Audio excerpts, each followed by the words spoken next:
Many of us feel we know intimately.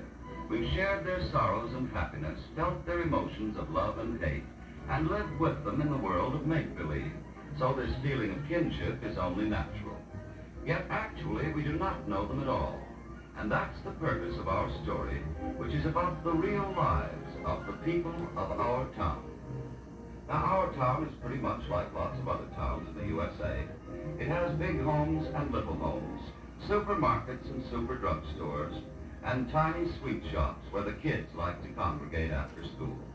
It has service stations and cocktail lounges, and bowling alleys, and schools, and churches, and of course, traffic jams. Most of our people live in San Fernando Valley, or one of the mushrooming housing developments, or an apartment in metropolitan Los Angeles, or Beverly Hills.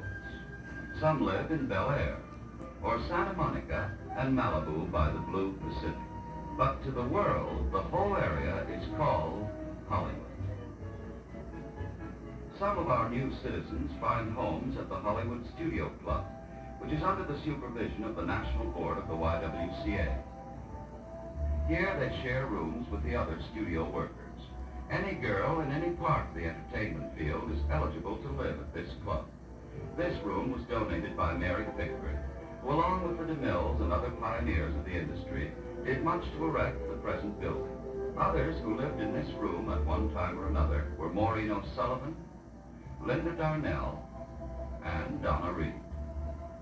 These young girls have joined the ranks of the most cosmopolitan group of people in the world. But those in show business were not always blessed with a place that they could call home. For many centuries, the actor had to earn his living by traveling over the face of the globe as a bard or a minstrel. He was always a wanderer. The early days in this country saw him traveling in carnival and minstrel shows, by stagecoach, later on by train. With rail transportation came the stock companies, vaudeville, and the well-known one-night stand. Living out of suitcases and trunks, from hotel to hotel, the railroad timetable was as important to the actor as his wardrobe or his makeup. But with the coming of motion pictures, the life of the actor changed overnight. As the great production centers were built, a permanent home was given to the acting profession. Here, for the first time in history, the actor was able to live and to work in one place. The curtain fell on 2,000 years of wandering. Now let's see what happens when 8,000 traveling actors settle and take root in one small area and form a community.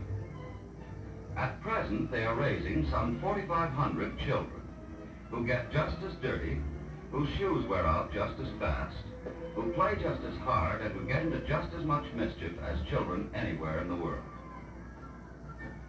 As the actor became rooted in one community, he took on interests other than his profession. This actor has long turned his hobby of miniature planes into a thriving business, and during the war, his expert knowledge was highly valued by the government.